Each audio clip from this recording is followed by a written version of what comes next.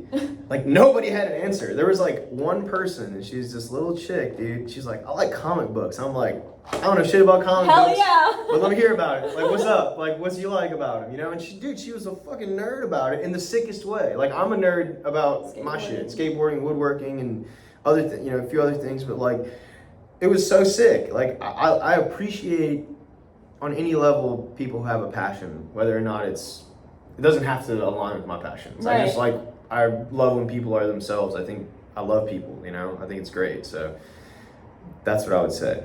Another long response. No, it's still a great response. Like everything you're saying is just like connecting so many dots. But going to your documentary that you made, Life Design, it took me on a cinematic adventure whenever I literally watched it. I watched it on the treadmill and it was like, felt like I was there with you. Right. And it talked about your biking journey and where you biked from California? No.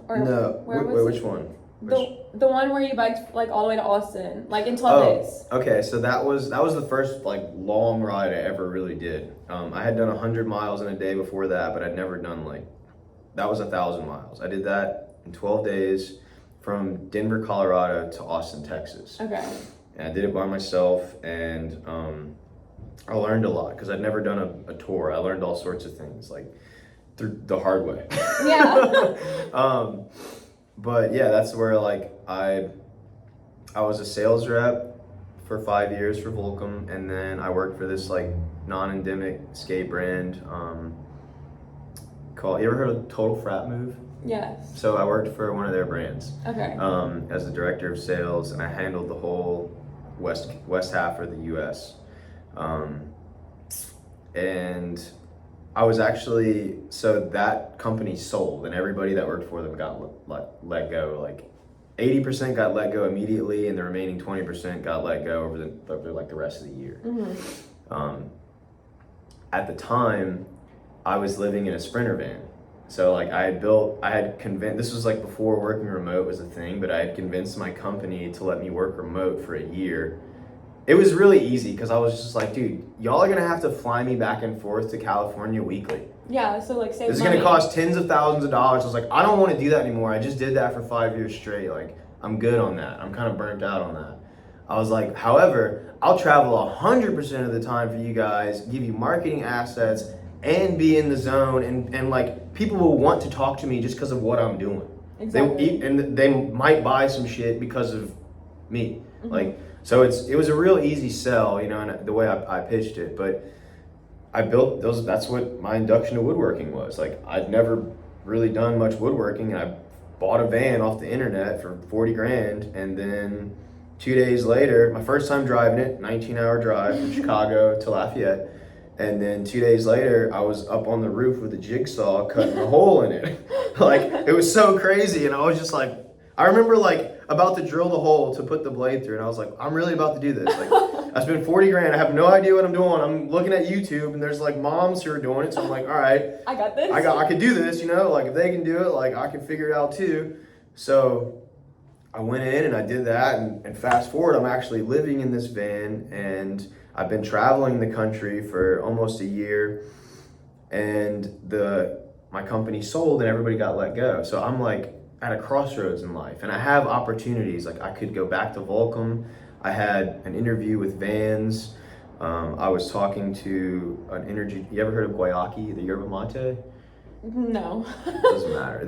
There's a bunch of your listeners will know what that is, but I was interviewing with them. And I had like job offers on the table and things that were really good and were not like normal jobs. Like, they're fun, you know? Yeah, like cool jobs. Yeah, for sure. Like, not some like office shit. Like, I'm traveling, I'm meeting people, I'm doing stuff, you know, I'm around the energy I want to be around. But ultimately, like, I'm not like daydreaming about like selling t-shirts or selling shoes. Like, I'm not daydreaming about that anymore, you know what I mean? Like, there was a time where I did daydream about that. I got my dream job, you know, I did it, and then I got to a point where I was like, man, I feel like, I remember talking to my friend Joey, I was like, I feel like the only way you can wake up every day and like stoked on work is if you're the creator, dude. And I'm thinking, like, at the time, being an artist wasn't even like a possibility of doing what I'm doing. I was thinking in the terms of like a musician. Like, I'm thinking in terms of like, dude, I bet like being a rapper is so sick. Like, literally, like I'm just like, or like a musician, like I bet it's so sick. You literally get to just create, you know? Do what you love. Yeah, it just seemed cool. So that's where I was at. But then it's just funny because the way it worked out was I got let go. I'm living in this van, and then I'm like, man, what, you know, I really need to figure out like what I want to do. So I was like, well, I got some time. I had some severance. I had some money, and I'm living in a fucking van. What a perfect time to get let go. I'm like, Yeah. I was in Salt Lake City, and I was like, cool. I got a bunch of friends in Denver. Jammed out to Denver, and then I was staying with my friend Ashlyn, and I was sleeping on her living room floor, and her dude were in her bedroom, and I woke up at like 3 a.m, and the very first thing I thought of was, man, I want to bike across the country. Like, I really just, like, that's where my head went. And sometimes I get a thought, and there's such a strong internal pull that I can't ignore it, and this was one of them. So, dude, I woke up the next day, went back to sleep, woke up the next day and went to REI, brought my bike in and got it tuned up. And then 5 days later, I left, like, started biking to Austin. And in my head, I was just like, oh, this is gonna be chill. Like, I can bike, if I just bike all day, just start in the morning and just don't stop pedaling, like, I'll probably be able to do this in 10 days. Yeah, it's like 100 miles easy a day. money. That's how I thought. That's money. really how I thought. I'm like, I bike 30, 40, 50 miles a day, no problem, and I skate. Like, this is chill. Got it in the bag. And you know what? First day, mellow. Second day, a little less mellow. I'm not gonna lie. At the 8th day, both my Achilles were about to rupture. Oh my gosh. I had multiple mechanical issues. I had all sorts of health. I had all sorts of things going on because riding out, and you know, I also did it in July. Yeah, I'm biking through hot. West Texas Hot. in July. Oh my gosh. But I used that whole time, like, whenever you're, what do they say? How does time move when you're having fun? It flies. Okay. How does time move when you're in pain and struggling? I feel like I'm the most productive, honestly. Okay, but how does time move? Slow. Slow, right? Very slow, actually. I did 1,000 miles in 12 days, so I'm doing, you know, at 80 plus a day. Some days, like, there was like many days I did over 100, and then there were some days where I did like 60, 70, 50. So there was like, but it averaged out to 80 a day. So basically, I'm biking all day, every day, okay? So I'm in pain, like, it's hurting, for real. That shit's not easy. I'm doing 100 miles tomorrow, actually. I'm doing a 100 mile ride tomorrow with my friend. I'm really excited about it. That's so I'm awesome. really pumped. I'm really excited about that. But you're in pain. So, like, time is just, like, eking by, Elle. It's just, like, eking. So I'm in my head. I have all the time in the world to think. And I'm thinking about my life. And I'm like, what do I want to do with my life? And I start with, what would you do? How would you imagine yourself as a billionaire with unlimited time, unlimited resources? Imagine that. How would you spend your day? That's where I started. I was like, how would I spend my day? What would my day look like? And then I was like, okay, I would definitely want to skateboard every day. And at the time I was like, I can't be a pro skateboarder. I'm a good skateboarder, and I can get respect all over the world, but I'm just not that good, you know, to be pro. So I was telling myself. At the time, I was like, I love riding my bike, but can't be a professional cyclist. Like, I was like, at the time. And I was like, man, I really love making stuff out of wood. Like, I built my van, and the whole time, every day, it was so challenging, I would forget to look at my phone. Like, I'd be building shit in my van, and I'd forget to look at my phone. Like, time would just, I forget about it. Those are the best times. That's right. That's right. Okay. That's why I like skateboarding. That's why I like cycling. It makes time, I forget about it. Mm-hmm. Okay. And there's certain people in my life that I get to spend with that I forget about time too. You know, it's beautiful. So, and I go, well, okay. I was like, maybe I could probably sell some shit out of wood. I love that. Like I literally, I'm like, I could see how I could like make a living doing that. And I was like, man, really though, I want to work with skateboards. Like that's the coolest thing. Whenever I built my van, I told my dad, I was like, yeah, I want to make the counter out of skateboards. He's like, that sounds crazy. And I was like, yeah, but I want to do it. Like the only thing I'd ever made out of skateboards was I made this like heart out of skateboards like a couple years prior to that. And it was, you know, it's funny how it wasn't bad, but like it's funny looking back. Yeah. But I didn't have the time to do it in my van, but there was always that interest. And I had a friend who lived in Denver who's like, this is what he was doing. Mm-hmm. He was making his living selling things out of skateboards, albeit he was making smaller items, mm-hmm. like amazing craftsmanship, but smaller items. And I hit him up. I was like, yo, dude, his name's Grayson. I was like, hey, Grayson. I was like, this is what's going on. I told him, you know, all the stuff I just told you. And I was like, dude, I think when I built my van, I learned how to do big stuff, like big pieces. I was like, I think if we combine like what I know and my business sense with what you know, I was like, I bet we could like do some cool shit. And he was like, man, he's like, I'm super down, dude. He's like, he was like, man, he's like, I kind of need that like right now. He's like, I think it just made sense. Yeah. So we were both juiced. So I was like, all right, dude, well, I'm gonna finish this bike ride and I'm gonna call you. I'm gonna come, cause I was like, my van was still in Denver. He lived in Denver. I'm leaving. I'm going to Austin. Called him when I was in like, I don't know, somewhere West Texas, like in the desert. For real. And he was like, all right, man. He's like, you're crazy for doing that, by the way. But holler at me. I was like, all right, dude, I'm going to see you like next week. So I finished the ride. I had all sorts of crazy issues that happened. But I was like, yeah, dude, I think I'm going to like try to just like, you know. And it's funny because I am a professional cyclist on a way now, in a little bit. Like I get paid to do these things, like these events of fundraisers. A little, well, just to do the rides. Like I get a little bit of money, and it's pretty much I just like break even. It pays like all my travels are paid for, but still super it's fun. Kind of cool. Like I get Amazing to like go and do these things for a couple weeks, and like I make enough money to where, yo, I can do that, you know. And then I like take. You know, all I do these fundraisers and I just dump. I don't know, it's cool, but in a way I'm a professional cyclist a little bit. I'm like, I designed my life to where, to me, like to be a professional skateboarder, you have to be getting paid to do it. So I have designed my life now to where like I take skate trips and I make sure that I'm making money while I'm on that skate trip. Right. Absolutely.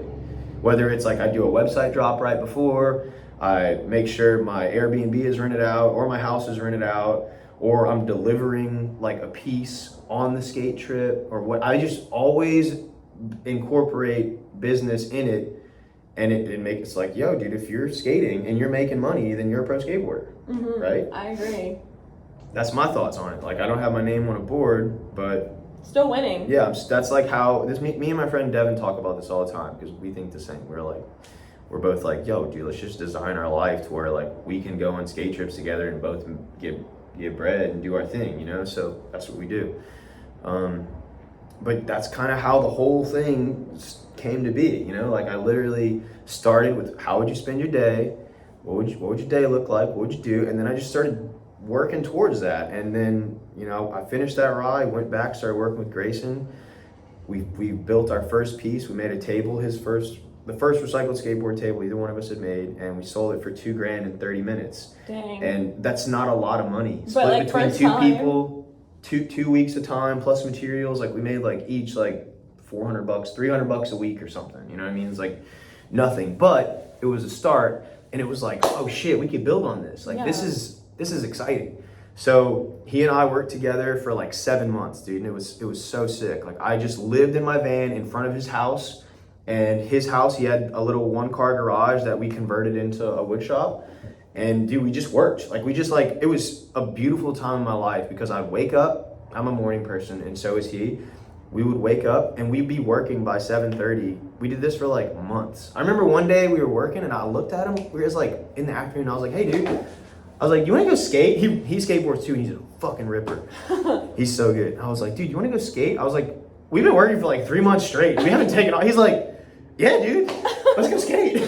Like we literally, but it was so fun. It was so exciting. And then, you know, I got to a point where I was like, hey, Grayson, I'm at the point where I need to sell my van and just go in on this with you, or I need to, like, I met this girl in Louisiana. I was like, I've been feeling like I want to be around my family again, and I'm like, this girl, I kind of want to just see where this goes. I want to chase this, but I want to talk to you and see like what your thoughts are on it, you know? Because I'm like, I'm here, dude. I'm like ready to fucking rock and roll if you want to do this. And he was like, dude, he's like, I love working with you. He's like, I love having you as a partner. He's like, and I'm super down for that. But he's like, as your friend, dude, he's like, I would go do that. That's a good friend. He's a great friend. He's like, if it was me, he's like, that's what I would do. So he's like, I'm gonna tell you. He's like, you do. He's like, if you want to stay here, he's like, I'm with it, dude. He's like, but as your friend, man, he's like, I think you should go and you should chase that. And you should chase that girl and you should see what happens. And fast forward. The girl didn't work out, but that's okay. I did come home and I started my own business and I had to start over. Like I didn't start off making tables. I was like making like little things. And I asked my dad, I was like, hey dad, can I use the shop in your backyard as my own wood shop? Just until I get my own. And he was like, I mean, yeah, but it's like, there's no room in there. There's no tools. And I was like, that's okay. I'm going to figure it out. And like, literally, I remember coming home, he said, okay. And there was like a path in the shop to the workbench. And there was just like stuff everywhere. There was no tools and a dad shop. Such a dad shop. I like cleared it out I cleared it out. I took out a terrible loan that I learned an important lesson on to buy some tools. I need to learn that. Well, learn it from people who have already done it. Don't make the mistake yourself. I took out a terrible loan. It cost me over $10,000 for a $2,000 loan. It was silly. It was stupid. It's okay. But it's okay. I learned a lot. And I got some tools and I started. And yeah, dude, you know, it's 5 years. I've been doing it for 5 years now, full time. And the first 3 years, I was broke. I was super broke, but I was like, loving it. Fuck it, I don't care. Like, as long as I can like keep going, I'm good. Like I live a life that millionaires are jealous of, straight up. Like I'm good. And you know, like last year I started to make a little bit of money, and this year it's a little more. But I'm just like at the point where I'm just like, I hit the point whenever I was broke. Right. I'm like, I'm good. Like good. I'm like, of course more would be better, but I'm okay. And I'm literally, once I hit that point, I was like, oh shit.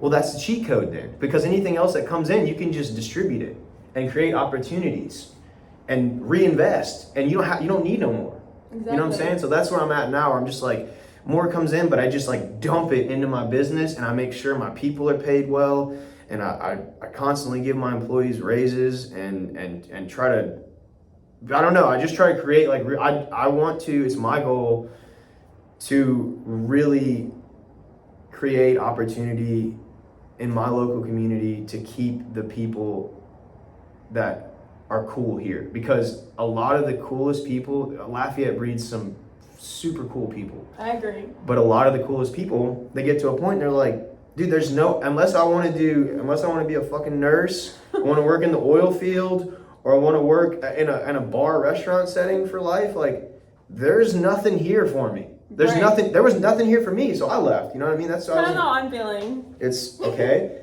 However, with social media now, you don't need to leave Laugh. You can interact with the entire world, and if you're smart with your business and how you build it, you can bring that shit right here. So that's what I'm like, that's like a huge part of my mission in my life right now.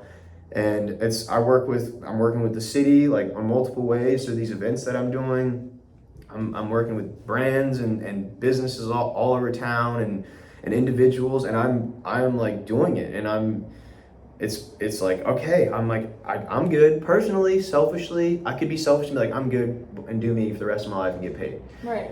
But I'm like, okay, hit that point, but how do I make it to where other people can do that shit? Exactly. So that's what I'm on. That's what I'm super on right now, and yeah, that's like where I'm at. That was a great answer, and I feel like you like take us into your creative mind. Like whenever you're doing whenever you're in the shop, like time is just flying. Like what you just literally are so zoned in that moment. Like there's nothing else going on. Like what do you take us through that?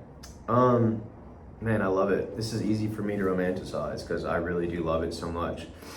I wish Leo was. So Leo is like my right hand dude at Barousse Works. He's been with me the longest, and he could attest. Like, so this is how it is. Like I work with Leo. I've worked with Leo pretty much every day for the last like 3.5, 4 years, 3 years. So many days. Once we get in the shop, we don't talk at all. Like, at all. And not on some, like, you know, like, we're literally just, like, in our own little world, dude. I'm right next to you. Like, imagine me being right next to you for 6 hours and not saying a word to you. And not because You're in the zone. Yeah, because we're both just loving what we're doing. That's just, like, the easiest way for me to answer that. Like, I am in the moment. And as soon as I start to, so some days I'm in my shop I really can't work for more than 6 hours consecutively in my shop. I put in like probably 12, 14 hours of work daily because I'm doing social media stuff. I'm meeting with people. I got, meetings all the time. There's suppliers I got to talk to. There's clients I got to talk to. There's all these other things. I got to pack orders, ship orders, like bring them to the post office, like, there's all these things I have to do, but whenever I get to the point in my shop where I feel like, and it normally happens like 6 hours is about the max where I have to step away for a minute. Whenever I get to the point where I'm like start feeling myself fatigued and start feeling myself want to rush at all, I stop. I step away because I cannot. The moment I'm not able to be in the moment, then I cannot do my best work. And if my clients are going to pay the prices that I'm charging, they deserve my best work and then some. So that's what I promise them. And sometimes it takes me like, my stuff takes months. Like you have to have it's such a delayed gratification. It doesn't even, it's like a lot of like, some projects take me a year and I'll finish it and I'll like look at it and then I don't even get to like appreciate it. Like I just like, okay, the gratification was really the realest gratification is when life hits me, like when I'm going through challenging times. I had a few years back, I split up with the girl, it didn't work out, and the same period there was a 9-month period where I lost 12 family members. Wow. Like most of my dad's side of the family passed away from like random, it was crazy. So it was and I was poor still then too. Not that I'm, whatever, balling, but like I was broke. So I had like a trifecta of things going on that were just like making me really sad, making life really hard. And what got me out of it, or what got me through it, was focusing on my art. And it got me through it because of what the nature of it is. Skateboarding always does that. Because of what it is, you can't be nowhere else. So it makes you forget about it in that moment a little bit to heal a little bit. You know what I mean? You do that day in, day out, and like, over time, you really get to heal. And you heal by like,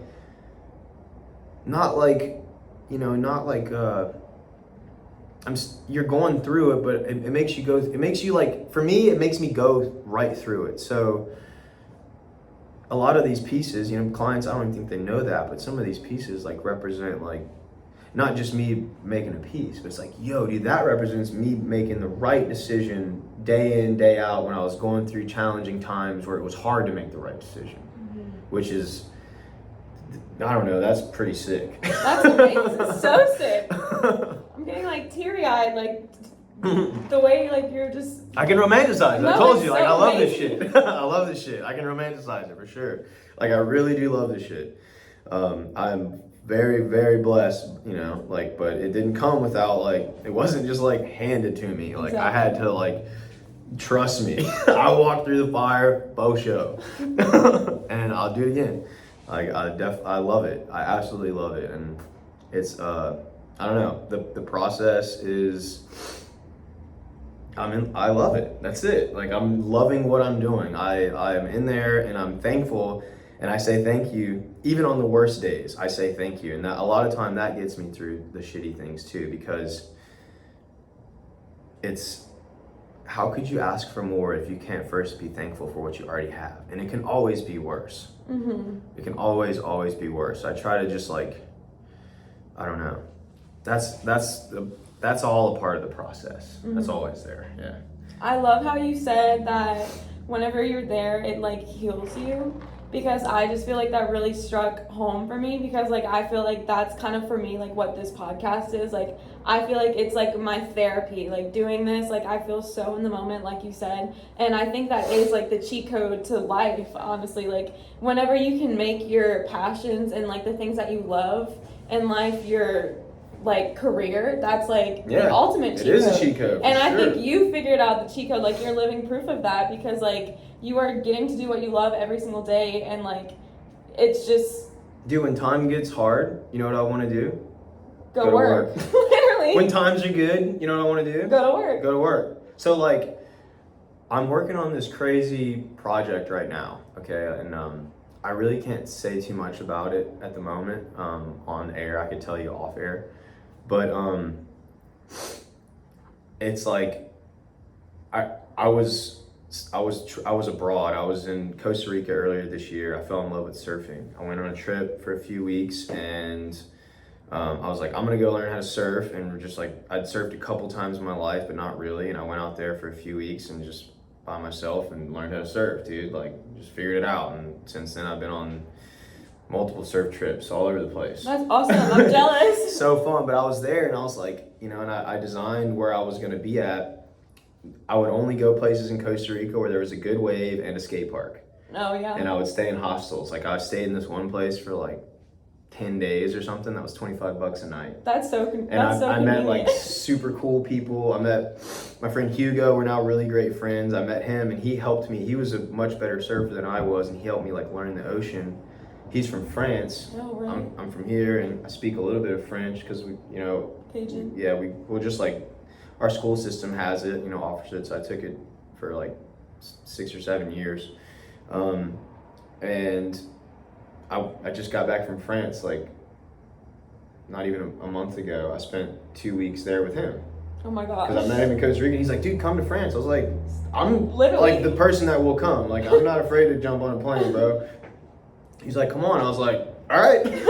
So I went, you know, and like, but I remember being on that Costa Rica trip, and I was like, I'd surfed and skated, and I was sitting on the beach, and I was like, damn, dude, I wish I could get in my shop. I literally was like, I wish I could be working. Like, I wish I could have that here. I was like, I wish I could do that, you know? And like, and I just say, like, when times are really good, that's what I want to do.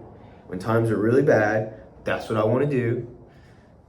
So it is a cheat code. It's definitely a cheat code. Like, and it makes me money. Mm-hmm. You know what I'm saying? Like, what more could you ask for? Like you said. I'm happy. That's what you need to be. I'm happy. Yeah, not a whole lot.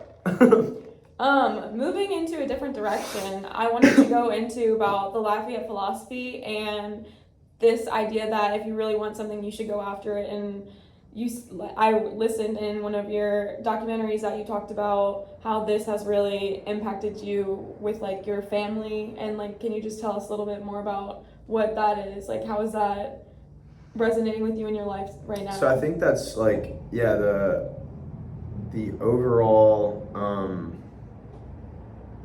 vibe in Lafayette is like very Cajun DIY, you know, like, because I would say like, all right, what's the average median income in Lafayette is like 35 grand or maybe 40 grand or something, you know? So it's like, you're able to live, but like, if you need to fix something or you need to make something, like, you're probably gonna have to do it yourself because you're gonna need to save the money, you know what I'm saying? So like, it breeds this like yo, if you want to go get it type shit. Like that's the energy that Lafayette. And like that also comes from that, how that has like affected my family was like, this goes back to my first skateboard. All right, so I bought my first skateboard, and I like remember coming home one day after I ollied over a 4x4. It was my first like real ollie. Skated home, and I was like, Mom, I'm gonna skateboard forever. And you know, that led to like, you got my parents being like, yeah, you can do this, but like you got to buy your own stuff, which means like you got to make money. And I was like, shit. All right, so I started cutting grass. My brothers too. That's what you know, if you're like, it's kind of like the move, dude, when you're young. And like I'm 11, you know, like I can't go get a job. Like I'm 11. Yeah. It's illegal. So like I was, you know, it was like, you want to go get it.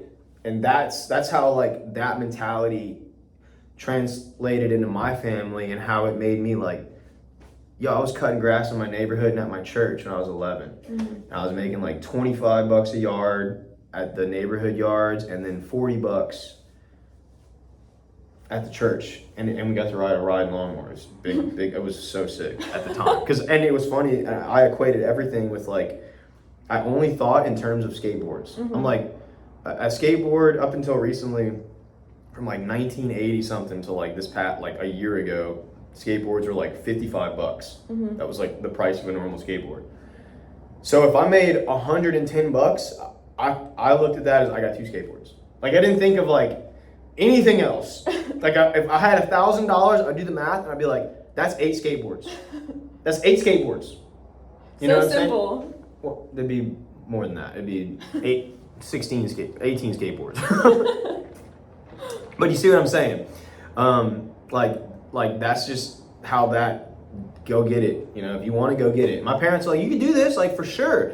We ain't helping you because we don't got it. So go get it. So like that's how it translated for sure. And so tell me a little bit more about like the fundraisers and things that you've done, like wanting to give back to the kids so that they could experience like what you experienced, and how has that like fulfilled you? Okay, today? So it first started with a couple years ago. I did a bike ride, and it was, I guess it was like 3 years ago, 2.5 years ago, something like that. No, it was not. It was 2 years ago, because it was January of 22, early January of 22. I did a bike ride from Lafayette to New Orleans. It was 176 miles. I did it in 2 days. And I happened to go on the coldest day of the year. So I left my house and it was 14 degrees outside with a 7-degree wind chill. So it felt like it was 7. I had to check my feet every 10 miles to make sure I wasn't getting hypothermia. Oh my gosh, For really real. high and cold. For real. Yeah, it was a crazy, but I'm doing this ride, and the only reason I was able to do this ride, this is how it happened. This is the whole story. My friend Dustin reached out to me. Shout out Dustin Wheeler. He reached out to me and he was like, "Hey dude, I had a really nice bike. Somebody came in my backyard, broke into my shop, and stole my bike that my brother bought for me after I completed that 1,000-mile ride. Oh my He spent like $2,000 on a bike when he had like $4,000 to his name. Kind of crazy. He's Nice the best, brother. sickest brother on the planet. Love him more than anyone. So my friend Dustin reaches out to me because he knew my bike had been stolen. He was like, "Hey dude, I got this bike. I'll sell it to you for $1,000. And I'm like, "Damn dude." I was like, "I really want that." But I was like, "Honestly, I can't buy that right now without skirting some responsibilities, and I just can't do that." You know? Right. And I was like, "Damn." I was like, "Let me holler back at you though." And I thought about it, and I was like, "Man, what if I could like crowdfund it? Just get like the internet to give me money and then give them something in return." So I thought about it, and I just was like, "Fuck it." I was at work one day and I went outside and filmed this thing, and I was like, "All right, y'all." I was like, "I'm gonna crowdfund this bike, and I'm gonna bike to New Orleans. It doesn't matter if it's raining, snow and shine, whatever, and you guys can watch it." And basically, this is how you spend like $50 to go to the movies. I was like, if you donate $5, if I can get 40 people to donate $5, you can get your entertainment for the weekend by watching me kill myself biking to New Orleans. So, and I was like, I'm just trying to get $1,500 because Dustin asked me for $1,000, but I was like, man, if I can get him $1,500, how sick would that be? Because he was offering it to me for $1,000 because he was like lowballing it, trying to make it work for me. And I was like, maybe I can help him out. So that's what I did. Crowdfunded, and like, dude, the internet came together and they gave me enough money and I bought the bike. It was pretty sick. So I'm on this bike ride, hating life. It's fucking cold as shit. I'm loving life, but dude, I'm struggling. Like, it was super, super, super, super hard. First day I did 110 miles and there wasn't a single part of the day where it got over 32 degrees. Oh my gosh. It was sub-freezing the whole ride. I was struggling, but I just doing it. I said I was gonna do it, so I was doing it. Second day, I'm about to finish and I'm biking and I'm talking to my friend Daniel, who owns a skate shop in Florida in Panama City called Relief Skate Supply. He's like, dude, you should bike here next. And I was like, I'll fucking do it. I'll do it. And I was like literally thinking about that. I was like, I'll do it. And I'm like, damn, dude, what if I can like get people to donate money again, but instead of like using it for me, like I could just take the money and just give skateboards away. You know what I mean? I was like, oh dude, I could go from ruckus to relief. And it'll be symbolic of like kids that grow up in like a ruckus and get some relief through skateboarding. Because a lot of the best skateboarders, people don't realize this, but a lot of the best skateboarders in the world come from nothing. Because that's all they had. That's it. They didn't have no other options. They didn't have four-wheelers. They didn't have hockey. They got this. This is all they got. They got this $100 item, and they can go in their driveway. They don't need nobody else, so that's what they do. And some of them come from fucked up families where like, that's their outlet, dude. Like, that's their outlet. And they get really good because they just pour themselves into that. You know, a lot of people don't realize that, but that's like, yeah, and it's like scary. You know, a lot of the shit that's so gnarly, you can hurt yourself like in serious ways. So I'm like, wow, maybe I could put this together. I was like, maybe I can do this. And so like at the end of the ride, I was like, all right, y'all, next ride I'm gonna do is gonna be called Ruckus to Relief. And I just like put it on the internet, and then I just started doing it, and I did it. And we gave away like 150 skateboards, Element skateboard. My friend was like, he's the brand director at Element. Like, when you're in the skateboarding industry, you realize there's like not that many people who are nerdy enough about this shit to just make their whole life about it. So it's kind of like, once you're in, you're like, oh yeah, you know everyone, you know, Right. kind of. And then like, if you stay doing it, it's like, oh man, I met this guy and he's a sales rep at the same level as I was. Now he's the brand director globally at Element. It's my homie, you know what I mean? Like, yeah, dude, we'll sponsor this for sure, dude. Okay. Having connections. Yeah, just like, but him, you know, and then like I had been connected with a bunch of the Red Bull people, and they're like, dude, we'd love to get behind this. Like, we love what you're doing. Like, we'll support you.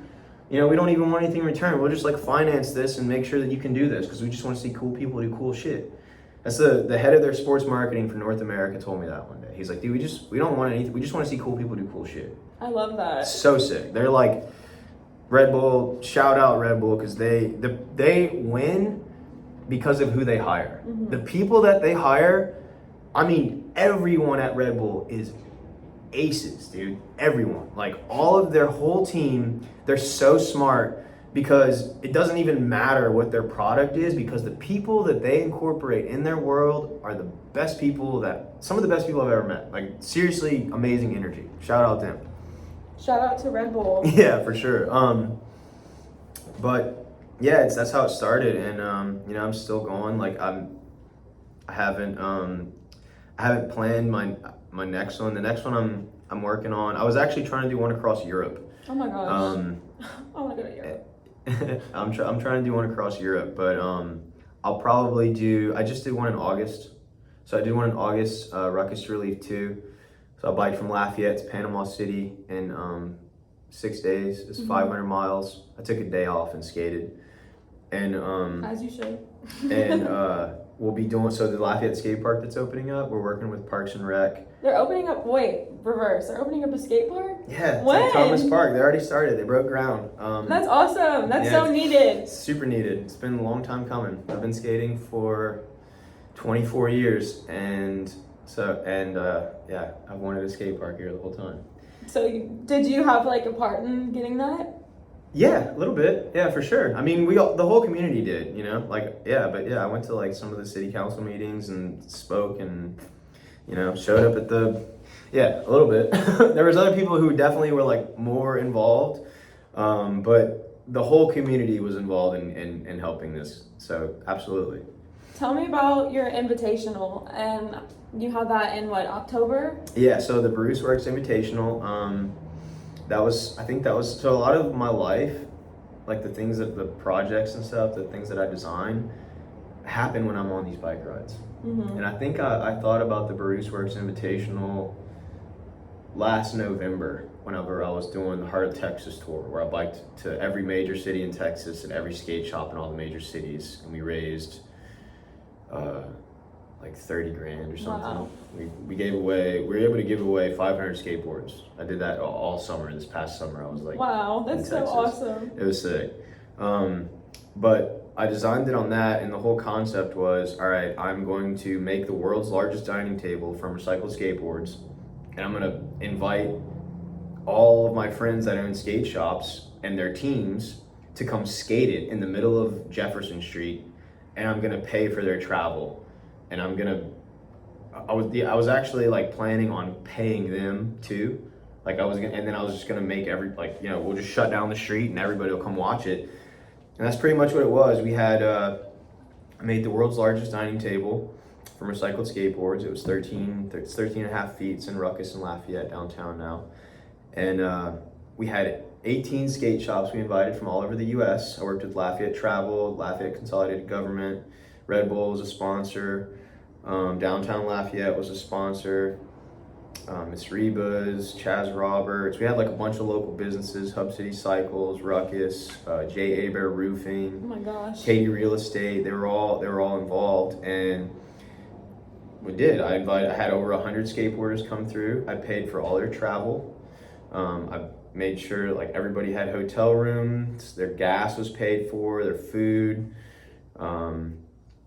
and then we gave out like $3 grand in cash. Oh my gosh, Like, what the L? So yeah, so like as they were skating, I'm just giving out cash and we're filming it, and we had over 2,000 people in attendance. We hit well over 1 million online. Oh my gosh. And it was a really kick-ass event.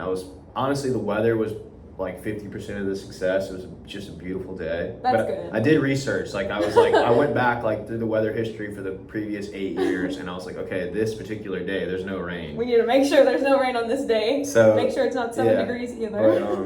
But it was great. It was really successful. You know, people skated a dining table that I made from skateboards, and what was cool was like all the skate shops that came in are all the same ones that give me old skateboards.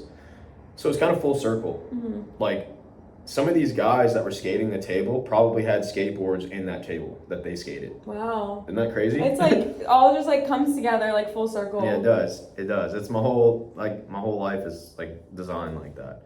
And yeah, it was awesome. So the city was super pleased. Every business in the vicinity experienced more than 100% growth for that weekend.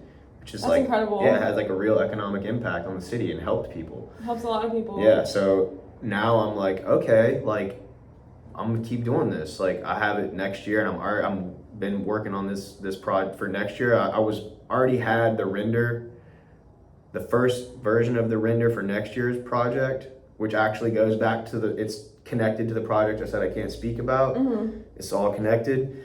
I had that done like 3 months before my last event. So like I've been working on this the last event took me a year of work, planning and preparation. That's a long time. It was but I mean, it was kind of we shut down the street.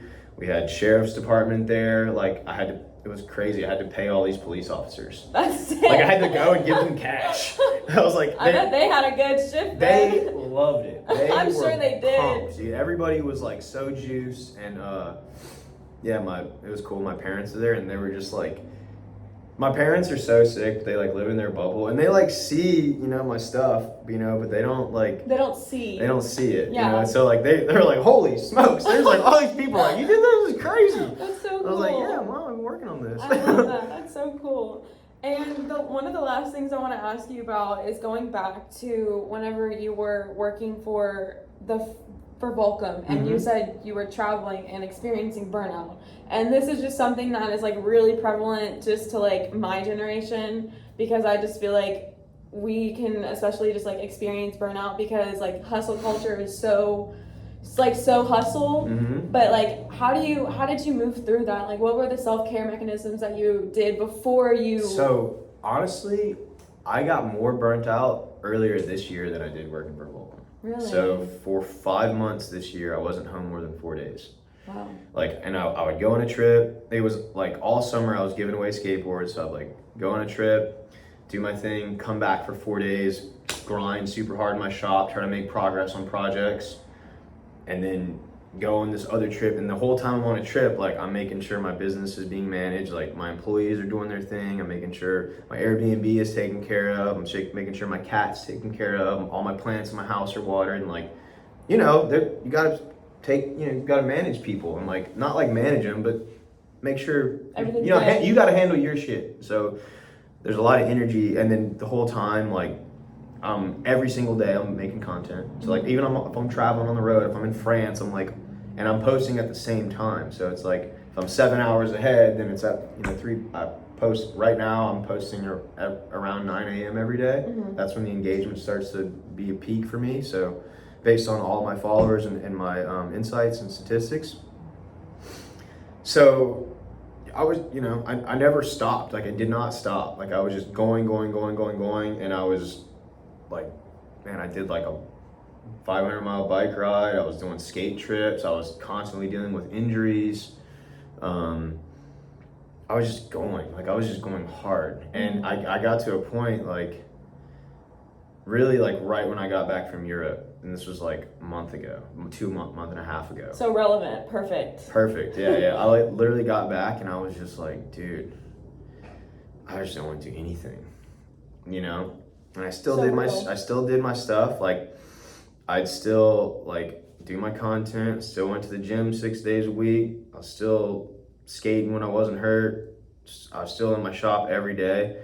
But honestly, how I got through that was the thing that I struggle with the most. And it's just, I had to stop, dude. Like I had to stop. Like I had to stop and just chill and sit still. And for me, that's like being home. That's where like my lady helps me out so much, dude. Chastity like helps me out so much with that. Like it just makes it like, I don't know, easy to just kind of sit for a little bit and heal and like breathe, because that's like one of my weaknesses. It's like I'm probably the worst person to get the answer to that question from, because I'm still figuring it out. But that's an answer. That's like the most real me, answer like, though. Yeah, that like for I can me, it's ask like, you. I have to sit still, and unfortunately, like I really struggle to sit still. Me Like too. I have to find what works for me. But it does not come easily. It's not natural. Like I'm so comfortable going a million miles an hour.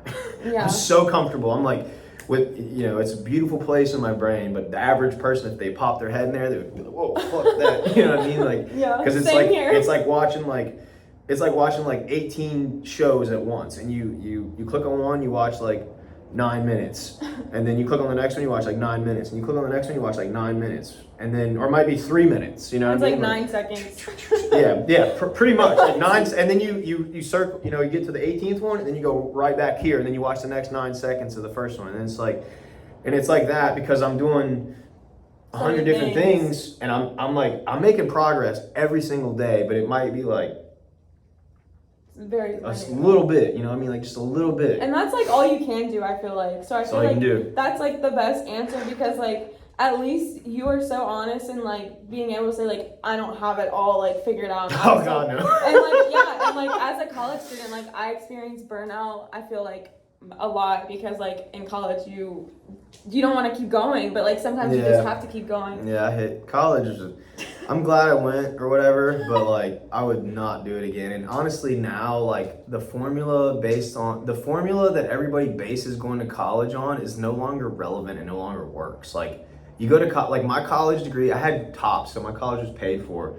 It still cost $40,000. Yeah. And I came out making $24,000. Like do the math. Yeah. It's just granted, I loved what I was doing. I got my dream job, but like when you look at it like mathematically, it's like, yo, if you gave me $40,000 right now and said invest in your business, that $40,000 would become $500,000 Exactly. way faster than like, you just can't, it's just like, I don't know, unless to me now, like, I'm gonna be the person, like, I'm not gonna say like don't go to school, but like honestly, I'm gonna be that dude. Like, yeah, if you're not going to college for an architecture degree, an engineering degree, to become a doctor, become a lawyer, something where you need this piece of paper to validate you, it is fucking worthless. It is stupid.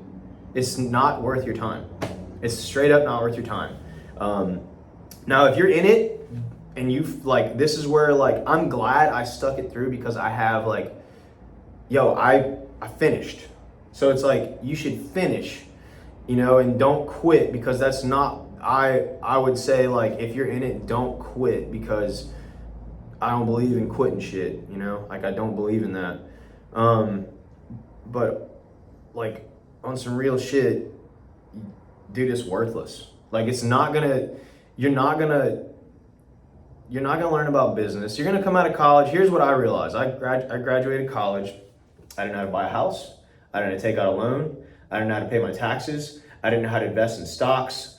I didn't know the difference between a Roth IRA versus a 401k. I didn't know how to distinguish between wealth and rich, the definition between the two. I didn't know what an asset versus a liability was, even though I had 36 hours of economics and 12 hours of accounting. I didn't know anything about how to be successful. I didn't know about physical health. I didn't know about emotional health. I didn't know about anything. Like I didn't know about anything that I felt really was going to set me up for success. I ended up learning all that, and I learned a lot of that because I got to a point where I was like, damn. Like I remember I was 28, I was living in my van, and one day I was like, dude, I looked myself in the mirror and I was like, it kind of bothers me that like another dude's got to give me my money. Like it fucked with me, like as a man. I was like, I can't like protect and provide for my family because like I'm not even like, somebody else is giving it to me, and that like bothered me. Mm-hmm. Like I didn't know shit about money. I never cared. I was just like, I want to do what I want to do. You know what I mean? Like I grew up with no money, so like whatever. I didn't care about it. I was like happy as fuck regardless.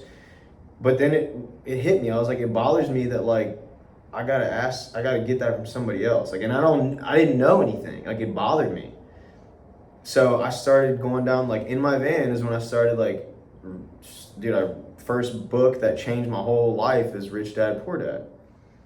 You should read that book. It'll change your fucking, everybody should read that book. Rich Dad Poor Dad. Rich Dad Poor Dad. So like, do you know the difference between rich and wealth? This is worth talking about on the podcast. No, you should tell me. Okay. Rich is defined as a number. And I think the actual number is to have a $10 million valuation if all your assets are added up. Okay? Wealth, and it's super important. Wealth is measured in time, and it's defined as how long you can continue living your current standard of living if you stop going to work tomorrow. Which one would you rather be? Wealth. For sure. Because money don't mean nothing. Like I don't give a fuck about money. I care about freedom and time. Mm-hmm. Like I could give a fuck about the number in my bank account. I do not care about whatever fucking number that is. I want freedom and time. And a lot of times the money is a tool for that shit. Mm-hmm. You know what I'm saying? Like that's what matters. The goal is to get enough money to where you don't fucking need money. Fuck money. Fuck money, dude. Fuck money. That's right. You make enough money to where you don't need money. And you design your life to, so like, let's look at it like in real terms, okay? Asset versus a liability. This is another important thing that you need to understand to be able to understand what I just asked you. Do you know what an asset is versus a liability? No, I'm just learning so much right now. In college, they're gonna explain it to you by looking at like a table and a balance sheet. They're gonna be like, asset goes here, liability goes here, and fuck everything that they tell you in college about that. An asset is anything that puts money into your bank account every month. A liability is anything that takes money out of your bank account every month. If you ask the average person what their biggest asset is, they're gonna say their home, okay? And that's because the bank classifies a house as an asset, and this is why. You are putting money into their account every month. The bank that owns your house that you're paying your mortgage on, it's an asset for them. Mm-hmm. It's a liability for you because money's coming out of your bank account every month. Does that make sense? Right, yes. And if the shit burns down, you're liable. Hopefully you have insurance, but you're liable, okay? Now let's look at a real situation. Me and my neighbor, okay? I bought my house. My house was like $200K. My neighbor's house, probably similar valuation. Every month, my neighbor has to pay her mortgage. She might own it. I'm just like, let's just use this the numbers. Every month, she's got to pay her mortgage, right? Right. Money comes out of her account.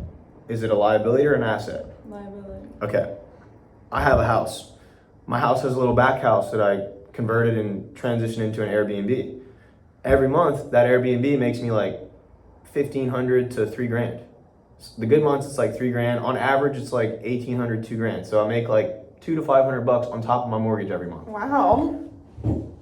So is my house an asset or a liability for me? An asset. Why? Because you have that income coming in. Because it's putting money into my account every month. Right. Does that make sense? Yeah. So when you start looking at things like that, like it changes things because you build wealth through assets.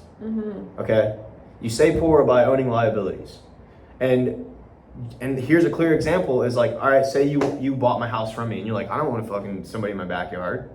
Well then, okay, that's fine, but then your house becomes a liability to you. Right. Does that make sense? Right. Now let's look at like, we both own, this is something that's about to happen. We both own a company where we need to ship shit. I'm about to buy a van and so are you, okay? You buy a van and it just takes money out of your account every month, okay? I buy a van and I'm like, well, you know what?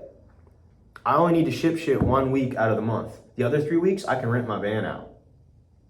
So it's gonna, do you understand how, so then like, okay, well then, if you can rent it out for more than, even if it's not more, if it brings in any money at all, it becomes an asset. Right. Even if it's not as much as the liability portion, which would be your note on the van. Right. Does that make sense? So that concept, whenever you spend money, you want to be putting your money into things that is going to bring you more money. Right. Okay, and this is what, and like, you can be like rich and broke as fuck when it comes to wealth. Let's look at like a real number, okay? Let's look at like, again, my neighbor and me. I got my artwork, okay? That's definitely the largest portion of my income. And I got my Airbnb, okay? And that brings in some money. I don't have to go to work for my Airbnb. It's just like, it just exists. Say with my art and my Airbnb, I make 150K or whatever. And let's say my neighbor makes 200K. Okay. Okay? She's richer than me, right? Right. She's got more money. Now let's say I don't know, fucking both can't go to work tomorrow. Stop going to work. I can't go do my art. She can't go do her nursing shit. I still got money coming in. Yeah. It ain't much, but I still got something coming in. Now who's wealthier? You. That's right. Does that make sense? Yes. I feel like I'm learning more than I am in school. This is way more valuable than the shit that they tell you in school, because this is like real life And it's applications. like actually like I'm understanding. Okay. Now let's look at like a situation.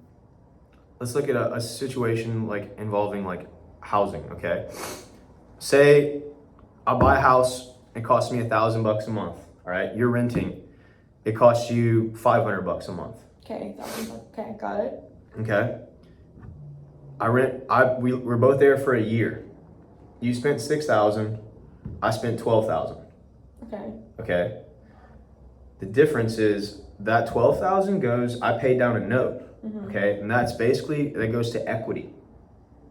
Okay. That equity means how much, like if I bought my house for $200,000 and in a year I've paid off $12,000, that means I have $12,000 of equity. That's how much I've paid against the note. Okay. You are renting, so your shit just goes to nothing. Okay. After a certain point, you can take out a loan against the amount that you have paid off. Okay, I'm working on this now. I'm doing a home equity line of credit. It's a little different, but home equity line of credit, you can get a loan based against what you've paid off on your loan. And the money that comes in from that loan, you don't have to pay tax on. Hold up. Okay, so because you can't tax debt. True. So Cheat code. this is a super cheat code, because that means like, yo, if you're renting for 5 years, your money goes to nothing. But if you're paying off a house for 5 years, there's a couple different options. Let's just look at like easy numbers. Say you buy a house for $100K, and in 5 years, you've paid off $50,000 of that house. Okay. If you go to sell it for $100K, say you sell it and you sell it for $100,000, so you don't make any money on the home, you get the $50,000 that you've paid into the loan back, and then the rest of the 50 grand goes to the bank. But then you got to pay taxes on that 50K because it's income. Right. Okay, and then you got to pay the closing fees and all the bullshit. So really, of that 50K, you're probably gonna walk away with like 33, something like that. Mm-hmm. Now, let's say you're like, I don't want to sell my house, but I want to take out money. You can have your house still, and you can take out a loan against the equity in your home, and you can get 80 to 90% loan to value on the home. So if the home is valued at 100K, you can get up to $90,000 of a loan against that property if you have all of that equity. Oh my gosh. Okay, and then so say you don't sell your house, you want to just take out a loan. Whenever you take out that loan, if you get the full 90% valuation and they give you that full bit, you can get $90,000 of capital that hits your account, and you don't have to pay any tax on that. Oh my gosh. So if you're just looking at like, I want to sell this house to make money to do some other shit, you sell this house, you might walk away with 30K. If you own 100%, I use a different, you might walk away with, if you own 100% of equity and you sell it for 100K, you might walk away with like 70K, 65K after the tax and all the bullshit. Right. But if you take out a loan against that, you'll have $80,000 to $90,000, and you don't have to pay any tax on that. So you walk away with way more. So what I'm hearing is loans are the cheat code, kind of. Okay, kind of, because money is debt. Okay. Right. Right. Kind of. I have to re-listen to this part. This is kind of confusing. My but brain is yeah. blonde. I probably shouldn't have gotten that deep. But No, it's okay. I'm just saying that, like, all right, it's just a way to build wealth, okay? And I'm just using an example that, like, by owning shit. Through ownership, you can build wealth. You have to own stuff. If you can't, how can you build your wealth if you're paying an apartment now? Exactly. It just goes into nothing. But I understand. I mean, I rented for years. You know what I'm saying? Like, Right. It's not always in the cards, but like, it's important to know these things to begin thinking like that. Like, how can you even make moves if they don't teach you this shit? Nobody teaches you this shit. No. You only know this stuff the only way you know this stuff is if you come from a wealthy background and your parents teach you, or you fucking learn it yourself. That's it. They don't teach this shit in school, and why would they? Right. Up until now, they've needed people to go and make shit and be fucking laborers. Like, we're at a precipice, like a precipice in the human history where, like, we're about to not need people to do labor. And that's kind of scary. A little Or bit. liberating. True. Because, like, short term, yeah, there'll be job loss, and like people like, but we'll figure it out, and then, we won't need to do labor. That's true. Like, think about that, dude. Like, you won't need people in the fields. For the first time in human history, you won't need people doing shit that they don't want to do to make income. Like, we're at a point where after we go through this challenging time, you're going to see a point where people really do get to do what they want to do. And I think that that's why the most successful people right now on social media are the people that are doing what they want to do and being themselves. Exactly. I think it's like leading into that, and I think it's gonna be even heightened. Like, the people who are really doing their passions and know what they want to do, they are going to. I think things are gonna funnel into them. Right. Honestly. I agree. I'm seeing it happening, like, globally. Yeah, dude. It's connecting people, because what happens is, like, There's a million people that want to be just like you, right? Right. Now let's answer me this question. How many people on planet Earth out of whatever 9 billion people are just like you? None. Not fucking one. So if you can be yourself, if you're like, I'm gonna be myself, you eliminate all competition. Literally. You have zero competition and you can exist in a lane by yourself and hit the fucking gas. Oh my God. And on that note, that is literally like what the L. That was like so much knowledge that you just laid upon everything. And I think I will need to re-listen to this episode probably like 4 times to have all of it fully resonate with me. But oh my gosh, you just gave me more insight than what I've learned in school. So thank you for that. Hell yeah. This was Hell yeah. this was honestly like one of the most this was such a good conversation. Do you have like any plugs anything you wanna plug right now, anything you're working on before we close out? Nah, fuck plugging shit. I just want people to one day, just one day, y'all promise me that you'll make a little more effort in being yourself and a little less scared to be you. That's all. Thank you for coming on the show. Yeah, thanks for having me. And Appreciate this was my favorite episode because I think this was educational. Hell yeah.